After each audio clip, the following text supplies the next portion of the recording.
This is my They house. You have handcuffed no me right in to my be here. own Sir, driveway put the while radio my down neighbors slowly, watched sir. through their You're curtains, making this worse. too terrified to help. This is Two my police house. You have no officers right with to be shiny here. badges dragged me toward their Drop squad the radio car, now, or we will screaming use about force. unpaid HOA fines and criminal property Control, this is destruction. Sierra 1. The acrid We have a smell of situation burnt here. barbecue sauce Advise these mixed officers with to the step metallic back. taste of pure rage as my Saturday cookout This is became a Incident public Command. humiliation. Officers, My stand down. 16-year-old You are daughter, operating outside your Sage, jurisdiction. stood frozen I on the repeat, stand porch, down. tears streaming, watching Get her on the dad ground get now. arrested like some Show us your common hands. thug. Do it The now. cold steel of handcuffs bit into my wrists as they slammed me against what looked like Get a your real hands up patrol now. car. Here's the twist not that'll moving blow until your you listen to mind. me. I'm Chief Garrett Do it now. Blackwood. Don't resist. 12 years running this town's police department. These weren't real cops. They were hired actors with costume badges sent by my power-hungry HOA president, who just made the biggest mistake of her life.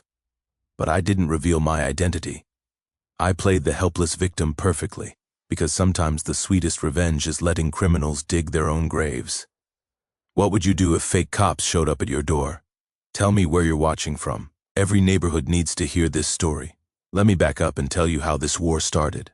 6 months ago, I was Chief Garrett Blackwood, a broken man seeking refuge in Willowbrook Estates, one of those picture-perfect gated communities where even the fire hydrants look like they went to finishing school.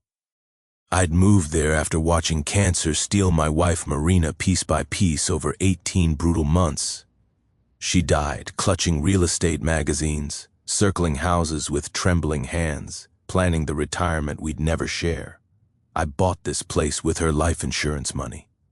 23 years of marriage reduced to a down payment on her final dream. The only light left was Sage, my 16-year-old daughter, who visited weekends.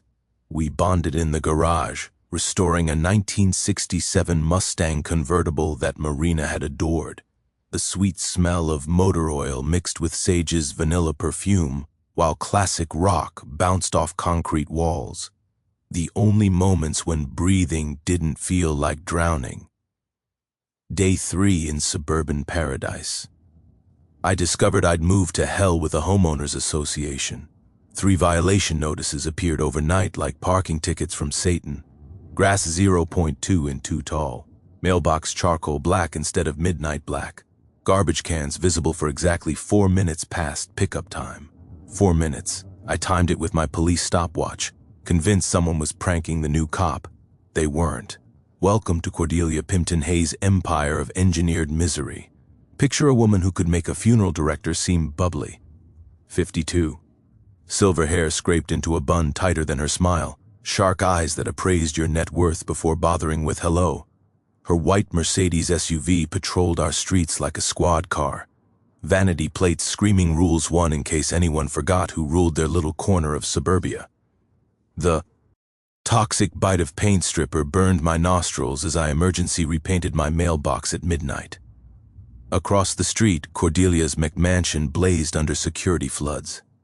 Her Italian gravel driveway crunching under the boots of her landscaping army working overtime to maintain suburban perfection. The first real battle erupted at the monthly HOA meeting.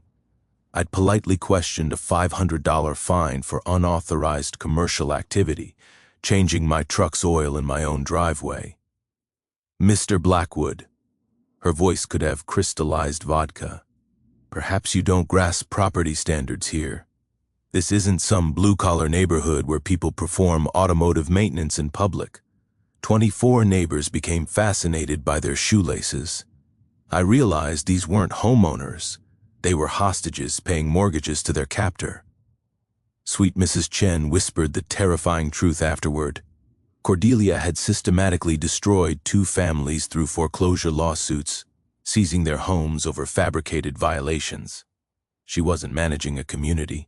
She was operating a legal theft ring with HOA letterhead. I'd bought this house to honor Marina's memory and build new ones with Sage. Instead, I'd purchased prime real estate in Cordelia's personal kingdom of fear. Enhanced enforcement begins immediately, she declared, staring straight through my soul. Some residents require stronger encouragement to maintain our standards.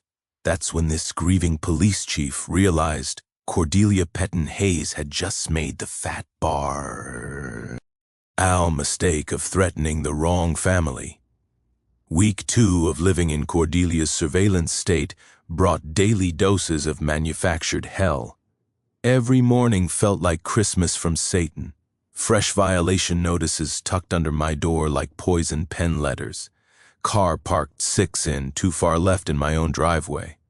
$200 fine. Porch light bulb 60 watts instead of mandated 40 watts. $300 fine. Garden hose coiled clockwise instead of counterclockwise. And yes, I'm stone cold serious. $500 fine. The bitter irony stung worse than burnt coffee. I'd spend 12-hour shifts dealing with real crime. Armed robberies where families lost everything. Domestic violence calls where lives hung by threads.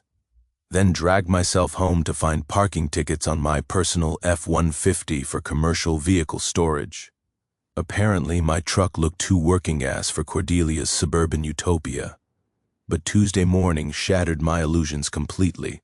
I was nursing my 3rd cup of coffee, watching Mrs. Chen tend her late husband's memorial roses, when movement caught my eye. Golf carts, not normal golf carts. These looked like miniature patrol vehicles with amber flashing lights, cruising our streets like mechanical predators. The electric were of their motors sliced through morning peace as uniformed figures photographed residents' properties with military precision. My detective instincts kicked into overdrive. This wasn't random enforcement. This was systematic surveillance. I grabbed binoculars and watched from behind kitchen. Curtains, as fake security guards, methodically documented every house, every car, every manufactured violation they could create from thin air. The realization hit like a freight train. Cordelia had hired her own private compliance patrol. These weren't community volunteers. These were paid enforcers conducting reconnaissance operations on American citizens in their own neighborhood. She'd essentially created her own police force without badges, training, or legal authority to breathe. Something from my criminal justice training nagged at my memory. Cases involving HOA administrators exceeding their authority, charging illegal fees, operating like pocket dictators. I fired up my laptop and dove into our state's HOA regulations. What I discovered made my detective blood boil like lava. Every violation notice included a $75 processing fee. But when I cross-referenced state statutes, administrative costs were legally capped at actual expenses, typically $1.25, $50 maximum.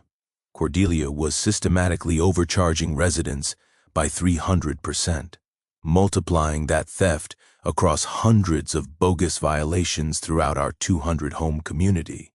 This wasn't neighborhood management. This was organized financial fraud. Wearing a suburban mask.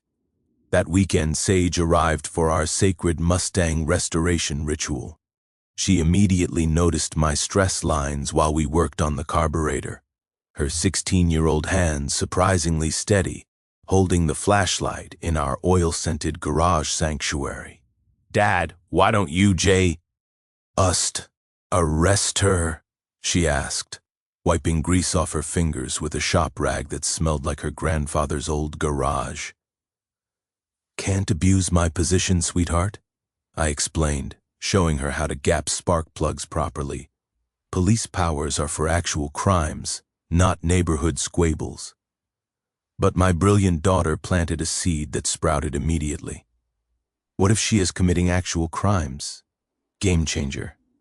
Monday morning, I launched my counteroffensive, filed formal complaints with the State Attorney General's office regarding financial irregularities, contacted city building permits about Cordelia's golf cart patrol, discovered they were operating without licensing, insurance, or legal authority to issue citations anywhere, especially on public streets. The community began stirring like a sleeping dragon. Mrs. Chen intercepted me at my mailbox Tuesday evening, her elderly voice trembling with barely contained rage. "Chief Blackwood," she whispered, scanning the street like we were planning a jailbreak. "They charged me $2,000 in landscape compliance fees for Harold's Memorial Garden.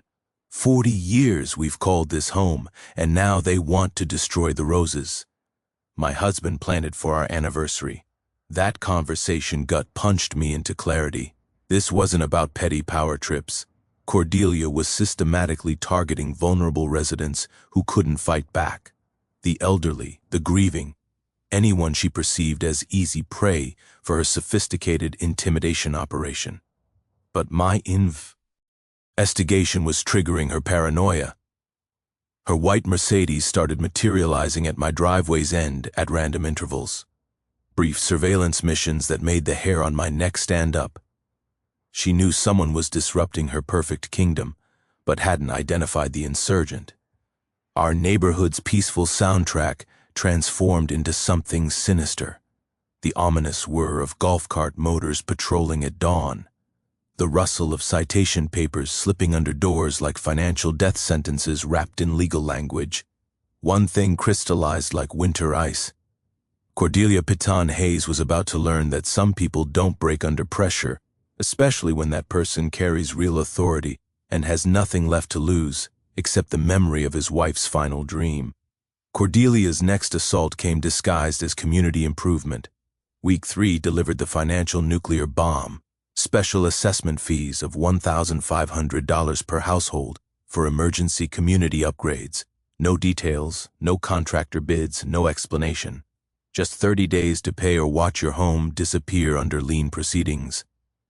$1,500 for improvements that existed only in Cordelia's criminal imagination, but she saved her cruelest blow for last.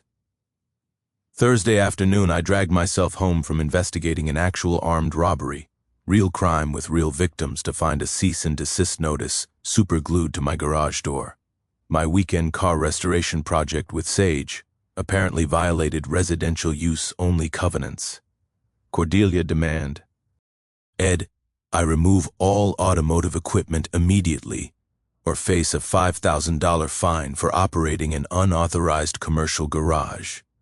The garage, our sacred space, where Sage and I honored Marina's memory with grease-stained hands and classic rock echoing off concrete walls, where my daughter learned that broken things could be beautiful again with patience and love. Cordelia wanted to destroy that sanctuary too. Standing in that oil-scented garage, surrounded by Marina's favorite tools and Sage's laughter-filled memories, something inside me shifted from professional interest to personal war. That evening, while reviewing Cordelia's violation photos under harsh fluorescent light, I spotted something that made my detective blood freeze. Reflections in my kitchen window. Telephoto lens reflections captured accidentally in her surveillance shots. This woman was photographing residents through their windows, documenting private moments to manufacture violations like some suburban voyeur. I speed-dialed Detective Riley Thornton, my most trusted officer and part-time private investigator. Riley had 20 years of surveillance experience and a personal hatred for criminals who targeted families. Chief, you're describing systematic stalking with federal privacy implications, Riley growled after reviewing my evidence. This isn't HOA enforcement. This is criminal harassment with a legal facade. Want me to help destroy this wannabe dictator? Riley's expertise transformed my amateur investigation into a professional operation. We installed discreet counter-surveillance around my property, turning Cordelia's own tactics against her. Within 48 hours, we had crystal-clear footage of her telephoto work, criminal privacy violations that would make federal prosecutors salivate. But our real breakthrough came from studying her golf cart patrol's ticket-writing activities. I remembered a case from my rookie patrol days where private security overstepped their authority, thinking uniforms gave them police powers. The pattern was identical. Cordelia's carts were issuing citations on public streets, which only licensed law enforcement could legally do. Every ticket they wrote was impersonating police officers, felony charges that carried serious prison time. My investigation was creating an underground resistance movement. Mrs. Chen, emboldened by seeing someone fight back, introduced me to other victims. Veteran Hank Morrison, fined for displaying his American flag improperly. Apparently, patriotism violated Cordelia's aesthetic standards. Young couple Jasper and Dakota Williams charged $800 because their toddler's sidewalk chalk art was visible from the street. Sidewalk chalk, $800 for a 3-year-old's rainbow drawings.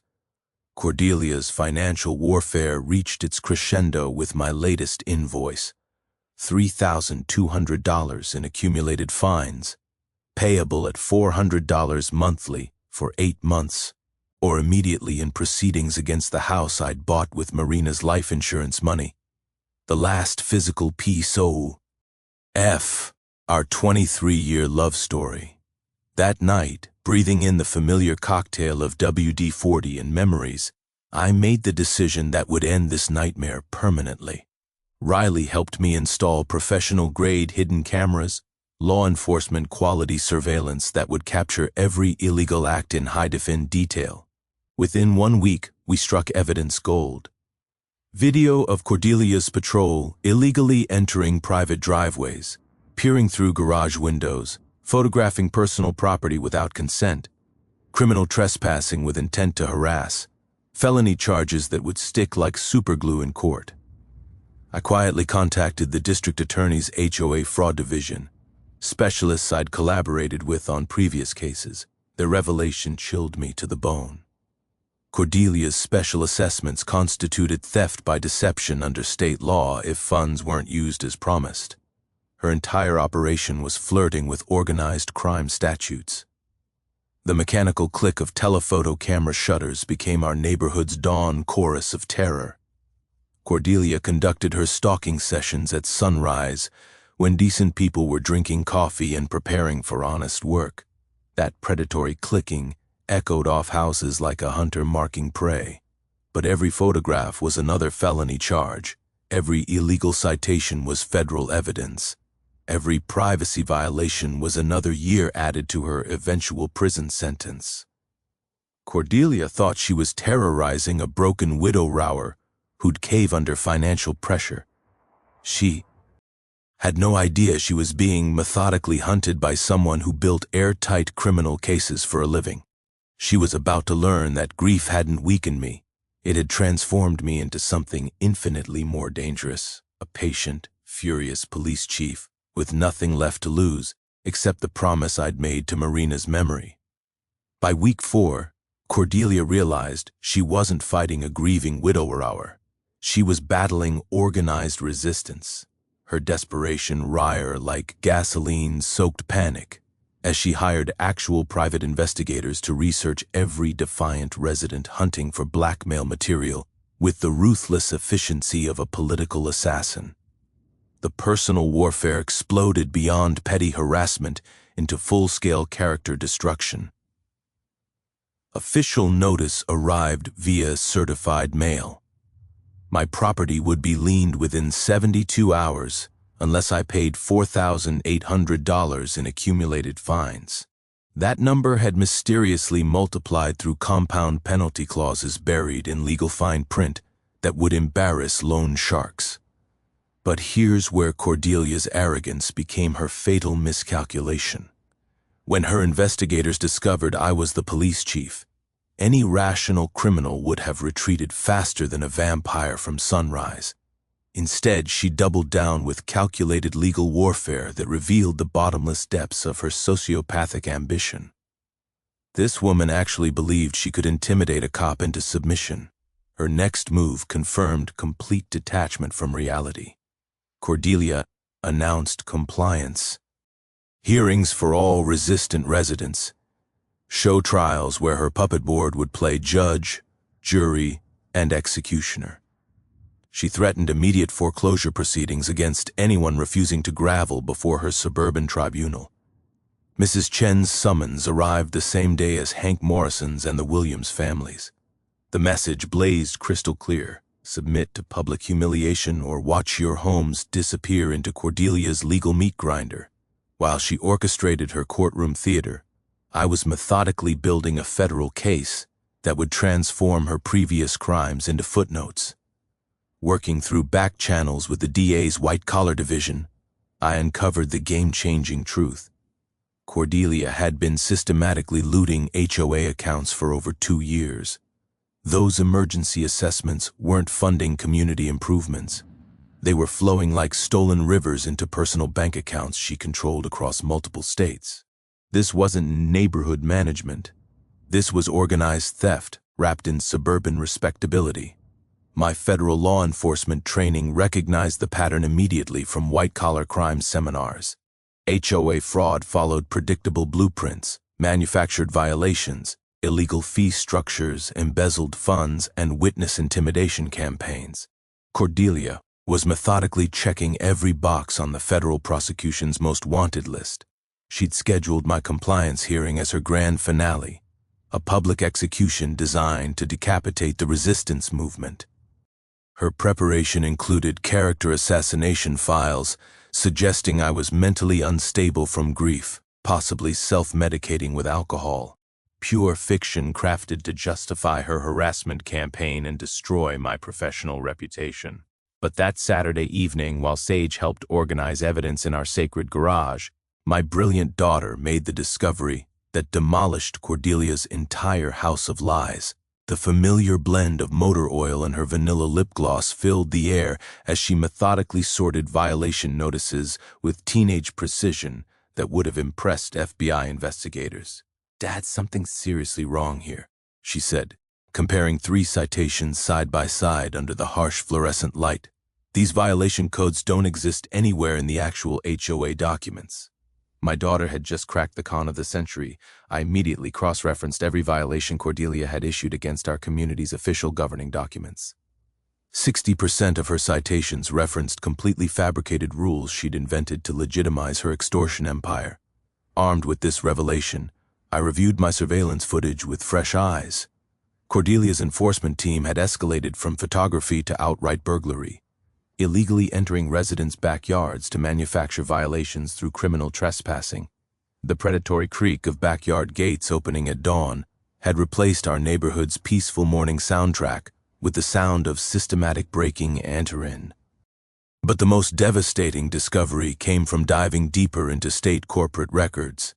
Cordelia had never properly filed her board elections with the Corporation Commission. Her entire authority structure was legally worthless. Every fine, every violation, every threat she'd issued was backed by absolutely zero legitimate power. She was essentially a suburban con artist who'd convinced 200 families she possessed authority that had never legally existed. I discreetly contacted neighboring departments, sharing intelligence about her fake enforcement operation. The pattern that emerged made my investigative instincts roar with satisfaction. Similar fraud complaints across 3 counties, identical tactics, same sophisticated legal manipulation disguised as community management. This wasn't isolated neighborhood terrorism. This was an organized criminal enterprise operating across state lines with federal implications that would dominate news cycles. Late nights at the station became my war room. The bitter smell of burnt coffee mixing with the satisfaction of assembling prosecution folders that read like organized crime indictments. Every document added weight to evidence boxes that would soon become Cordelia's prison sentence. The woman who'd tried to steal my family's last connection to Marina was about to face something she'd never encountered. A police chief who specialized in building cases that federal prosecutors loved to prosecute. Cordelia Peyton Hayes had terrorized the wrong family. Now she was about to discover that some people fight back with indictments, not angry letters. The moment that shattered Cordelia's world came at 2:47 a.m. on a Tuesday, buried in financial documents that could cure chronic insomnia. I was slumped over my kitchen table, drowning in coffee-stained HOA records and bank statements, when I discovered the evidence that would send Cordelia to federal prison for decades. Forged signatures, dozens of them spanning 2 years of financial documents. Not just embezzlement, systematic document fraud across multiple banks, multiple states, multiple federal jurisdictions that would make organized crime bosses envious. Every emergency assessment, every community improvement fund, Every administrative fee had been authorized by signatures belonging to board members who'd never seen the paperwork, never attended the meetings, never agreed to rob their neighbors blind. The criminal empire's scope made my investigative instincts roar with satisfaction. Over $200,000 in stolen funds flowing through a spider web of shell corporations, fake business accounts, and interstate wire transfers. This wasn't neighborhood corruption. This was federal racketeering that would dominate headlines and ruin lives permanently. But discovering Cordelia's twisted motivation was like peering into the abyss of human greed. Her real estate empire had collapsed during the recession, leaving her hemorrhaging money and desperate for income. She'd systematically infiltrated HOA boards across 3 counties, weaponizing her positions to generate personal revenue while orchestrating foreclosures on properties she could steal and flip for massive profit. It was brilliant, methodical, and absolutely evil. The fake police operation became horrifyingly real when I traced her online shopping history. Cordelia had been purchasing realistic law enforcement badges, official-looking identification cards, and professional uniform, accessories from costume suppliers and private security vendors. Her compliance patrol wasn't just exceeding authority. They were committing federal felonies by impersonating police officers to terrorize residents into paying imaginary fines. Wire fraud, mail fraud, interstate theft, conspiracy charges, witness intimidation, and federal impersonation of law enforcement. The woman had built herself a legal nightmare, one felony at a time. The district attorney's call made my entire week. FBI White-Collar Crime Division was officially interested. When federal agents start salivating over local HOA cases, you've uncovered something that transcends neighborhood disputes and enters organized crime territory. The revelation that destroyed my remaining faith in humanity came from analyzing property records with fresh eyes. 12 families had lost their homes through Cordelia's systematic document fraud over 3 years. 12 families had watched generational properties vanish because a sociopathic criminal had forged signatures and manufactured violations to steal their most precious possessions. Mrs. Chen's $2,000 landscape compliance fees suddenly crystallized with devastating clarity. This wasn't random harassment. This was calculated targeting designed to force foreclosure so Cordelia could seize and flip her home for profit. The memorial garden where her late husband had planted anniversary roses was just another asset in Cordelia's theft machine. That evening, as the sweet scent of honeysuckle drifted across Mrs. Chen's porch and Harold's roses swayed in the twilight breeze, she revealed the truth that changed everything. "Chief Blackwood, I need to tell you something important," she said, her voice suddenly sharp with prosecutorial authority. "I'm not just a retired teacher. I spent 30 years as a federal prosecutor, specializing in white-collar crime. I've been documenting Cordelia's operation for 8 months, building a case file that would make my former FBI colleagues weep with gratitude. The power shift was seismic. I was no longer a grieving widower defending his family's sanctuary. I was the lead investigator in a major federal criminal enterprise, backed by a retired prosecutor who understood every legal nuance needed to destroy Cordelia's operation permanently. Mrs. Chen's federal expertise combined with my police authority and evidence-gathering capabilities created something Cordelia had never encountered.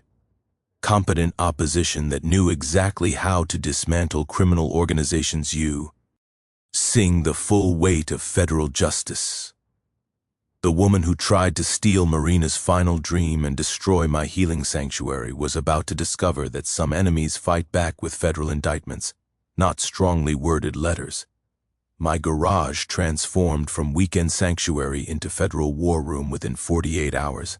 The same concrete space where Sage and I honored Marina's memory by restoring her beloved Mustang became mission control for dismantling Cordelia's criminal empire. Evidence boards plastered every wall. Financial flowcharts mapped stolen money like a conspiracy thriller, and legal precedents were organized with surgical precision. The sweet smell of motor oil mixed with burnt coffee's bitter bite as Mrs. Chen and I worked 18-hour days, building a prosecution case that would make federal attorneys weep with gratitude. Our team assembled like veterans responding to a call for justice. Mrs. Chen brought 30 years of federal prosecution experience and encyclopedic knowledge of white-collar crime statutes. Detective Riley Thornton contributed surveillance expertise and personal hatred for criminals who targeted families.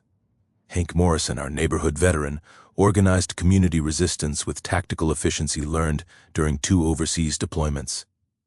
County DA investigator Marcus Webb specialized in financial crimes and had been hunting HOA fraud rings across multiple jurisdictions. The legal trap we designed was beautiful in its lethal simplicity. Let Cordelia Escol ate to her fake arrest scheme while being monitored by real federal law enforcement.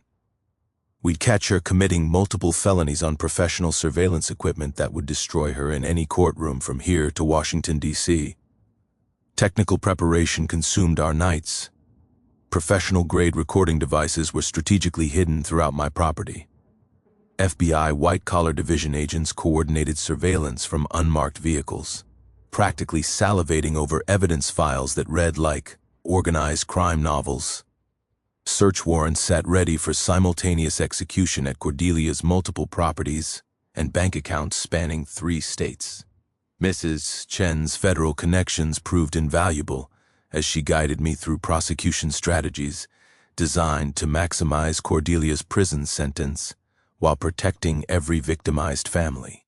Federal charges are beautiful, she explained over Chinese takeout, her prosecutorial instincts sharp as ever.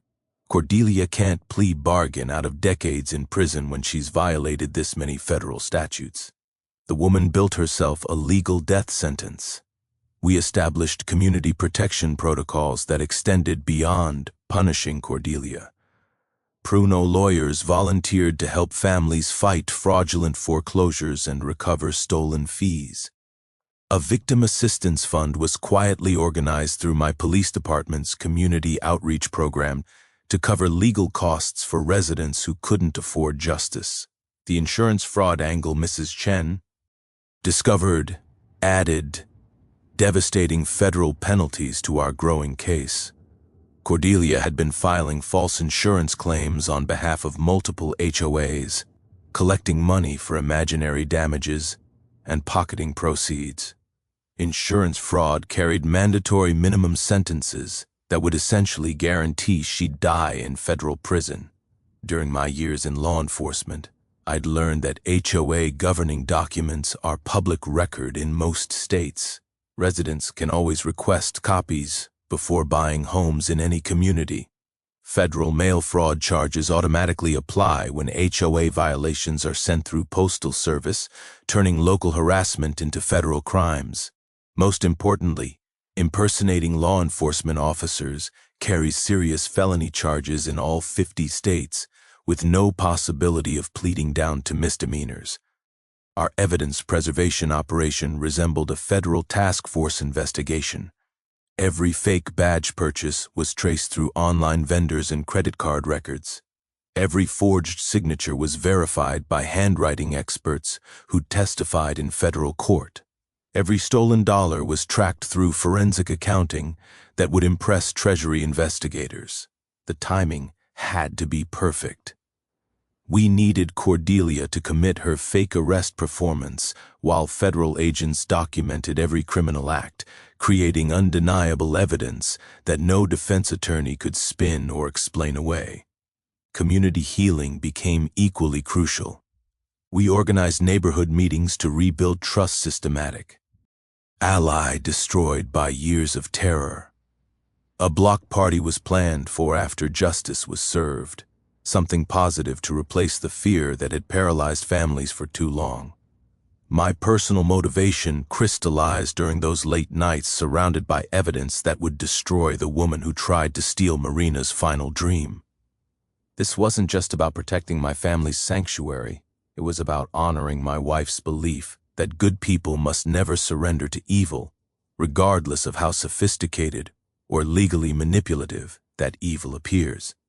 The garage workshop where Marina had imagined weekend projects with Sage became the headquarters where her husband orchestrated complete destruction of a criminal who systematically targeted vulnerable families for organized theft. During our final preparation session, the familiar cocktail of WD-40 and determination filled the air while Mrs. Chen and I reviewed our prosecution timeline. Every piece of evidence was chronologically organized. Every witness was prepared and ready. Every federal charge was documented with supporting materials that would make conviction absolutely inevitable. The warm yellow light illuminating Marina's dreamed-of workspace now spotlighted legal documents that would deliver justice for 12 families who'd lost their homes to Cordelia's sophisticated theft operation. Cordelia Petton-Hayes believed she was terrorizing isolated victims with no recourse against her legal manipulation. She had no idea she was about to face coordinated federal prosecution by people who specialized in permanently destroying criminal enterprises. The woman who declared war on my family's healing sanctuary was about to discover that some battles end with federal indictments, not neighborhood surrender. Cordelia's desperation reached psychotic levels when she realized I was the police chief. Instead of retreating like any rational criminal, she launched a systematic campaign to destroy my professional reputation and drive me out of law enforcement entirely. Her twisted logic was simple: eliminate the threat by eliminating the threatener. She filed false complaints with state police internal affairs, crafting elaborate lies about me using my position to intimidate innocent residents. According to her fabricated reports, I was an unstable widower who'd gone rogue, threatening families and abusing police authority to settle personal grudges. The irony burned like acid. She was accusing me of exactly what she'd been doing for years. But Cordelia's sabotage escalated beyond character assassination into actual property destruction. Her enforcement team began vandalizing resistant residents' properties under cover of darkness, then citing them for failure to maintain community standards. The next morning, broken sprinkler heads flooded Mrs. Chen's memorial garden. Trash bags were dumped across Hank Morrison's driveway. The Williams family's mailbox was smashed with a sledgehammer. Then they received a $600 fine for our damaged community infrastructure. The pre-dawn sound of breaking glass and splintering wood became our neighborhood's new alarm clock, followed by the rustle of violation notices being slipped under doors like ransom demands. When intimidation and vandalism failed to break my resolve, Cordelia attempted something that would have been laughable if it weren't so pathetically criminal: bribery.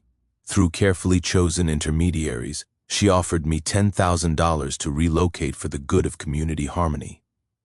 When I ignored her blood money, she escalated to direct threats about making my professional life very difficult through political connections and media manipulation. The media warfare began with local news contacts, where Cordelia planted stories suggesting a rogue police chief was terrorizing a peaceful community. She painted herself as a concerned citizen, trying to protect families from an unstable officer who'd lost his grip on reality after his wife's tragic death. Watching her twist Marina's memory into a weapon nearly broke my professional composure. But Mrs. Chen's prosecutorial wisdom kept me focused. Let her dig deeper. Every lie she tells creates more evidence for federal prosecutors.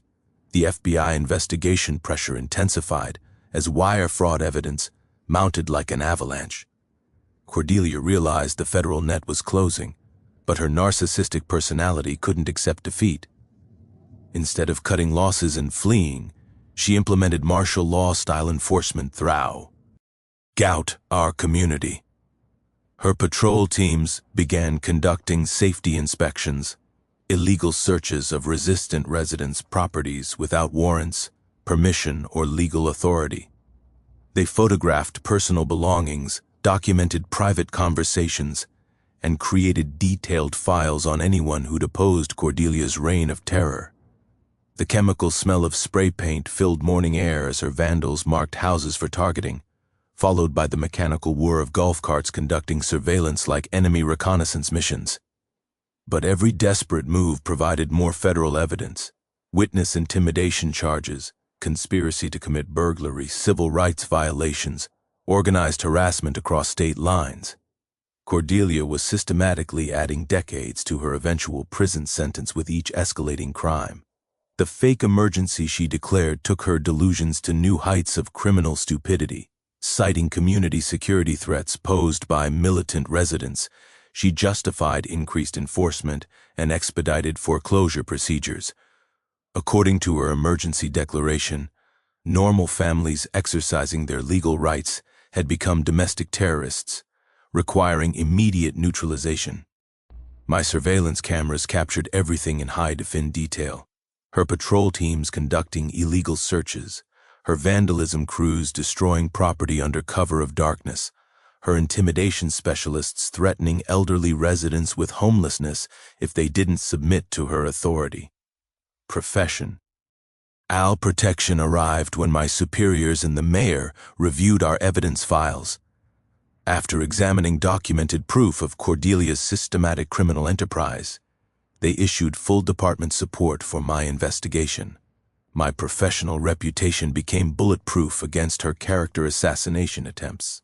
The mayor's public statement made headlines.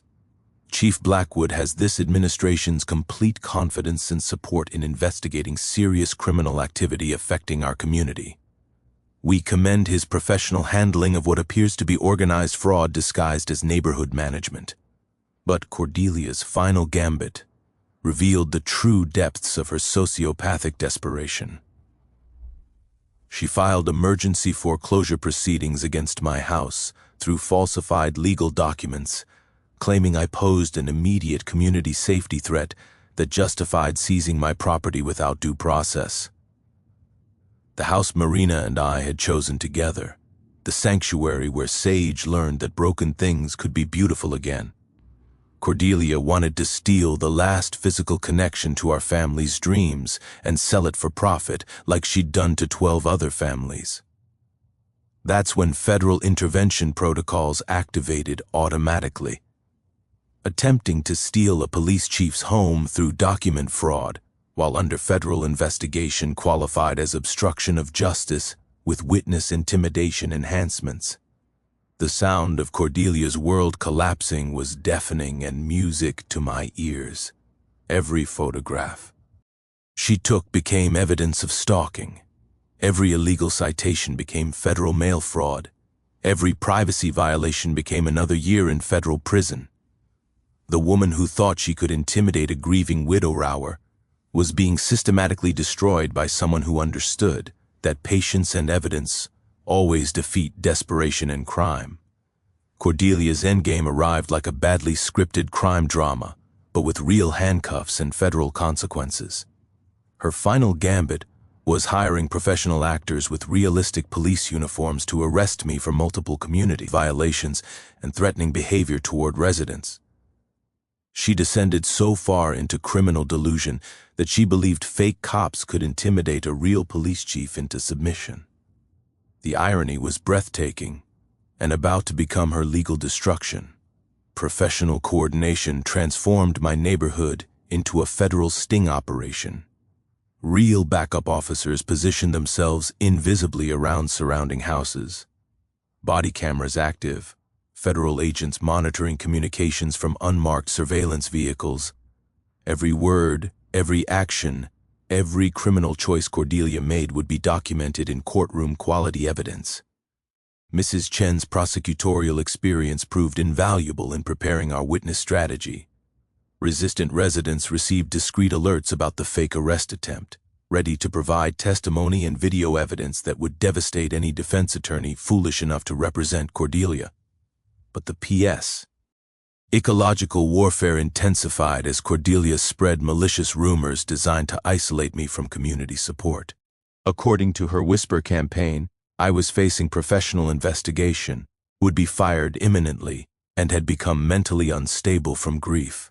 Desperate lies intended to make residents afraid of supporting someone who might not be able to protect them. The financial pressure reached maximum intensity when she filed emergency lien proceedings against 6 resistant households simultaneously. Her fabricated legal documents claimed community safety required immediate action against militant residents who posed ongoing threats to neighborhood stability. Mrs. Chen, Hank Morrison, the Williams family, and 3 other households faced losing their homes within 72 hours unless they submitted to Cordelia's extortion demands and paid thousands in accumulated fines for imaginary violations. But my surveillance had captured her smoking gun. Video footage of Cordelia's fake arrest team rehearsing their performance like community theater actors, preparing for opening night. The evidence showed detailed coaching sessions where hired actors practiced badge positioning, handcuffing techniques, and intimidation dialogue designed to terrorize a law enforcement officer. Federal warrant preparation reached completion as evidence filled multiple boxes with enough criminal documentation to prosecute organized crime families. Simultaneous search warrants sat ready for execution at company. Cordelia's home, office, and financial accounts across 3 states. The FBI had never seen HOA fraud evidence this comprehensive or damning. Community protection escalated when several families received anonymous threats promising serious consequences if they continued opposing HOA authority. Clear witness intimidation charges that would add years to sentences while triggering federal civil rights violation statutes. The corporate shell game investigation revealed Cordelia's criminal sophistication. Multiple fake corporations, shell bank accounts scattered across state lines, fraudulent business licenses, and interstate wire transfers that painted a picture of organized financial crime worthy of federal racketeering charges. My professional vindication arrived when State Police Internal Affairs completed their investigation into Cordelia's false complaints. Not only was I completely exonerated, but investigators commended my professional handling of criminal activity while maintaining ethical boundaries throughout a complex investigation. The timing couldn't have been more perfect. Everything converged on the weekend when Sage visited for our usual Mustang restoration session. She would witness her father's complete vindication and the community's liberation from years of systematic terrorism. Friday evening, the sweet smell of honeysuckle mixed with motor oil as Sage and I worked on the Mustang's engine in our garage sanctuary. She didn't know that hidden federal agents surrounded undead our property, that backup officers monitored every approach, that justice was finally ready to be served. "Dad, you seem different lately," she said, adjusting the carburetor with teenage precision that would have made Marina proud. "More like yourself again." She was right. Fighting for justice had helped me process grief in ways I'd never expected. Protecting our community honored Marina's belief that good people must never surrender to evil, regardless of how sophisticated or legally manipulative that evil appeared. The metallic weight of real handcuffs sat ready in my pocket as backup equipment, while the electric tension of impending justice filled the air like static before a thunderstorm. The distant hum of unmarked federal surveillance vehicles provided a soundtrack of preparation that sang like a choir of inevitable consequences. Saturday morning would bring Cordelia's fake arrest performance and her real arrest for federal crimes that would destroy her life as completely as she'd tried to destroy ours. The woman who'd terrorized vulnerable families for years was about to discover that some people fight back with federal prosecutors, professional law enforcement, and evidence that no defense attorney could challenge. Cordelia Petton Hayes had picked the wrong neighborhood, targeted the wrong family, and chosen the wrong enemy for her criminal enterprise. Now she was about to pay the full price for every choice she had made. Saturday afternoon arrived with the kind of perfect weather that made backyard barbecues feel sacred. Sage and I were grilling burgers on our patio, the familiar sizzle of meat mixing with her teenage chatter about college applications when 2 uniformed officers marched up our driveway like they owned the place. Chief Garrett Blackwood, the lead actor, wore sergeant stripes that looked authentic enough to fool civilians. His partner carried plastic handcuffs and what appeared to be official arrest warrants. You need to come with us immediately. The performance was almost impressive.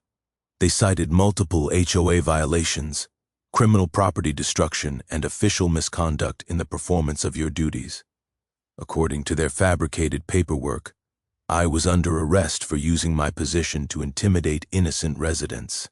Sage froze beside the grill, spatula in hand, watching her father face what looked like professional destruction. The terror in her 16-year-old eyes nearly broke my resolve to play the helpless victim. There must be some mistake, I said, hands raised in apparent submission while my hidden backup recorded every word. I'm just trying to enjoy a cookout with my daughter. No mistake, sir. You're coming with us now. That's when neighborhood windows filled with faces. Residents emerging from hiding spots as planned. Phones filming the encounter that would soon dominate social media and news cycles. Mrs. Chen live streamed from her porch, preserving evidence while building public outrage. The fake of Ficers produced their plastic handcuffs with theatrical authority, clearly enjoying their power trip over someone they believed was just another victim of Cordelia's system. The cold plastic bit into my wrists as they began their arrest performance. Dad. Sage's voice cracked with fear and fury. This is insane. Perfect timing. I gave my signal, touching my ear like I was adjusting a hearing aid, and the world exploded into real law enforcement action. Detective Riley Thornton emerged from behind our neighbor's SUV, weapon drawn and badge displayed. Police, nobody move. 2 uniformed officers materialized from concealment positions surrounding the fake cops who suddenly looked like deer in headlights.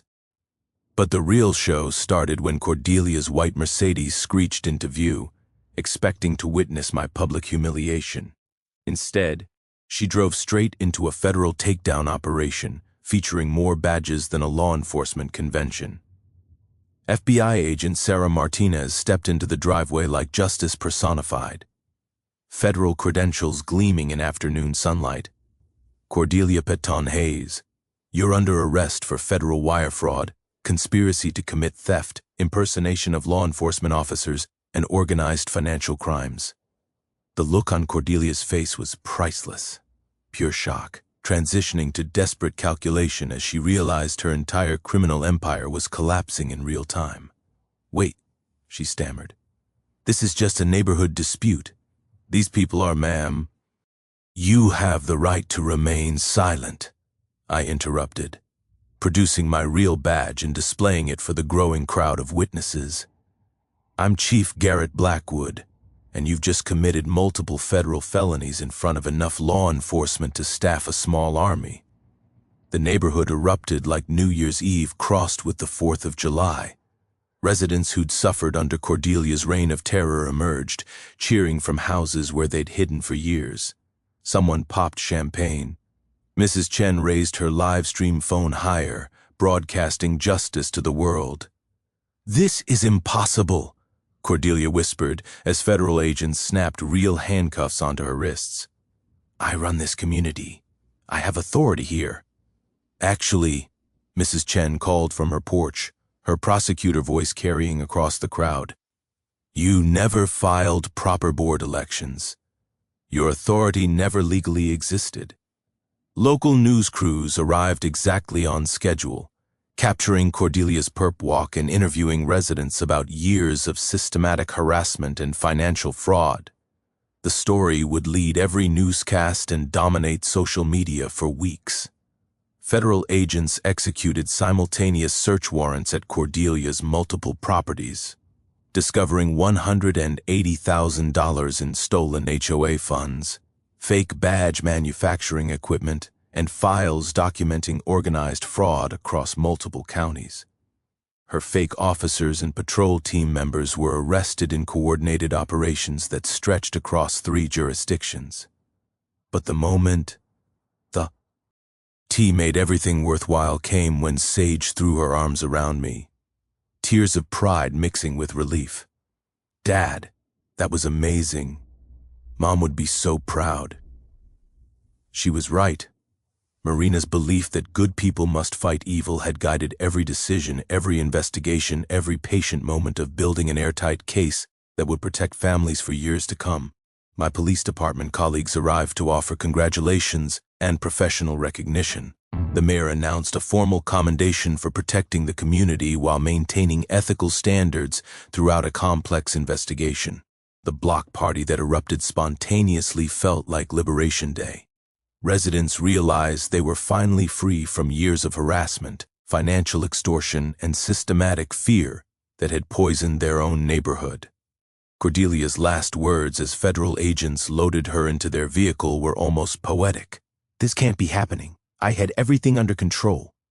But control based on lies, theft, and intimidation never lasts when it faces truth, evidence, and real justice. 8 months later, justice was served with the kind of satisfying finality that makes you believe the system actually works sometimes. Cordelia received 8 years in federal prison, ordered to pay $340,000 in restitution to victims, and banned from serving on any HOA board for life. All fraudulent foreclosures were reversed, and 12 families recovered their stolen homes. The courtroom was packed with residents she'd terrorized, watching their tormentor finally face consequences for years of systematic theft and harassment. Mrs. Chen sat in the front row, her federal prosecutor instincts satisfied by watching justice delivered with maximum legal impact. Willowbrook Estates underwent complete transformation. The old HOA dissolved faster than sugar and rain, replaced by a democratically elected board with transparent financial management and reasonable rules that actually improved community life. Mrs. Chen was unanimously elected president, bringing federal-level accountability to neighborhood governance. The healing in our community was remarkable to witness. Families who'd lived in fear for years began talking to neighbors again, organizing block parties, letting children play freely without worrying about violation notices. The sound of laughter replaced the ominous whir of golf cart enforcement patrols. My personal growth surprised everyone, especially myself. Fighting for justice had helped me process Marina's death in ways grief counseling never accomplished. Protecting our community's families honored her memory, while teaching me that healing comes through service, not isolation. "Dad, you're different now," Sage told me during one of our weekend garage sessions. "Stronger somehow. Mom would be proud of how you protected everyone's home the way you protected ours." She was absolutely right. The Mustang Restoration Project had evolved from grief therapy into neighborhood attraction. Other car enthusiasts joined our weekend sessions, and what Cordelia had tried to destroy as a violation became the heart of community bonding. Professional recognition followed when I received the State Law Enforcement Community Service Award. The FBI invited me to consult on HOA fraud investigations nationwide. As Cordelia's case became a template for prosecuting similar criminal enterprises, the financial recovery was equally important. Our Victim Assistance Fund helped families cover legal costs and repair damage from years of harassment. Several residents received professional financial counseling to prevent future exploitation by learning to recognize organized fraud schemes. But the most meaningful change was educational. I partnered with the State Attorney General's office to create an HOA fraud awareness program, teaching residents their legal rights and how to spot illegal enforcement tactics. The program now operates in 12 states, protecting thousands of families from Cordelia-style criminals. Our community established annual Community Protection Day, a free legal clinic combined with HOA rights education and neighborhood safety planning. What started as our victory celebration became a model for other communities fighting similar fraud. The scholarship program we created using recovered HOA funds honored Marina's memory perfectly. The Marina Blackwood Memorial Scholarship supports criminal justice students focusing on community protection, ensuring her belief in fighting for justice continues, inspiring future generations. Knowledge I'd gained through this nightmare became valuable for every homeowner. Always request detailed HOA financial audits and board meeting minutes before buying property.